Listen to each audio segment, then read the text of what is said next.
Friends చూడండి, అనప గింజలు పుల్లకూర. చూడండి ఫ్రెండ్స్, ఇవి అనప గింజలు.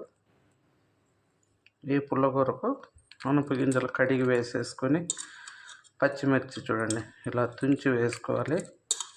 ఒక 2 వంకాయలు వేసా, టమాటో, కొద్దిగా జీలకర్ర, పసుపు, ఉప్పు, కొంచెం చింతపండు ఫ్రెండ్స్ అన్నీ వేసుకొని కొద్దిగా వాటర్ వేసి కుక్కర్ పెట్టాలి. వాటర్ జస్ట్ కొంచెం చాలు ఫ్రెండ్స్. ఈ టమాటాల్లో వాటిలో మళ్ళీ వాటర్ వస్తుంది కాబట్టి ముక్కలు మునిగే ఎంతవరకు కూడా అక్కర్లేదు, ఇంకా తక్కువే వేసేసి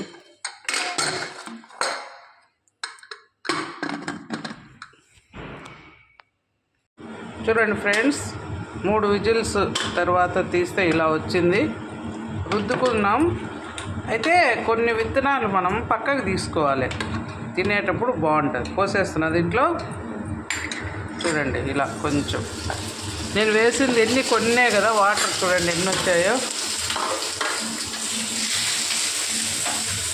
పచ్చడికి వేసుకుంటున్నారు.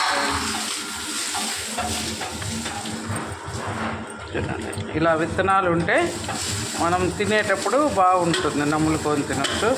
ఇట్లా దీని తర్వాత కాదు అది,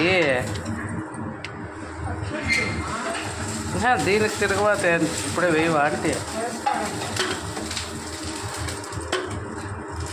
మిగతాలు ఏమైనా వేస్తాం. చూడండి ఇది పుల్లకూర ఇలా ఉంది. ఇప్పుడు దీనికి తిరగవాత పెట్టుకున్నాం.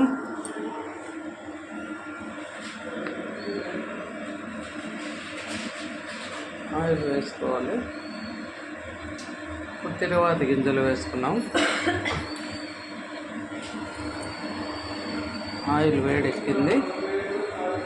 జీలకర్ర, ఆవాలు అవేం వేయలేదు దీంట్లో. ఏంటి శనగపప్పు, మినపప్పు లేవు, అయిపోయినాయా? ఏం కలపలేదు. కరివేపాకు, ఎవరు ఎర్రగడ్డలు జరిగింది? మీ మామేనా? అర్థం గడ్డ తరిగేస్తున్నాడు సాంబార్ చేసినట్టు.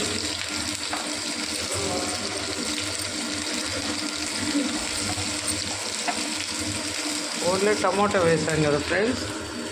చింతపండు బదులు నిమ్మకాయ పిండుకుంటే పిల్లలకు విటమిన్ సి పుష్కలంగా వస్తుంది. వీళ్ళు ఎలాగో ఏం తిన్నారు కాబట్టి చింతపండు వేయకుండా నిమ్మకాయ అన్నమాట. పులుపు సరిపోతుంది పిల్లలకు కూడా. మనము చాలే చూసుకొని మళ్ళీ వేస్తాం. కరివేపాకు ఇది ఏగిపాయ అయినా మళ్ళా రొంతాయి. ఎంత కలర్ఫుల్గా వచ్చింది. ఇప్పుడు ఉప్పు చూసుకున్నా, సరిపోయింది ఫ్రెండ్స్.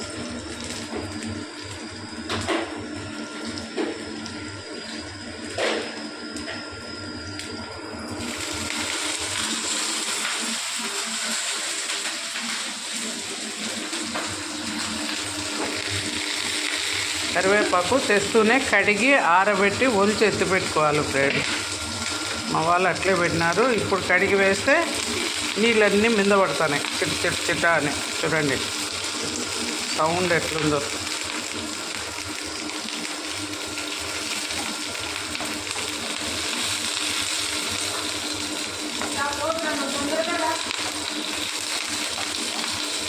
తాగిపోయింది రా.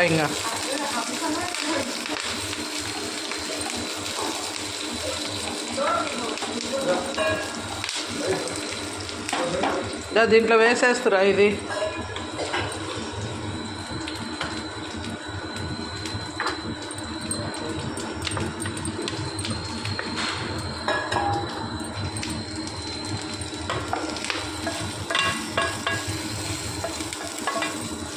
మిరపకాయలు మళ్ళా 2 సేపు వేయించుకో సరిగా.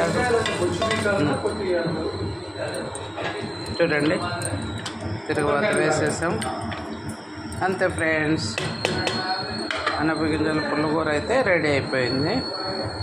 అన్నం చపాతీ దేంట్లో అయినా తినొచ్చు. సంగటి పుల్లగూర సూపర్ కాంబినేషన్ ఫ్రెండ్స్.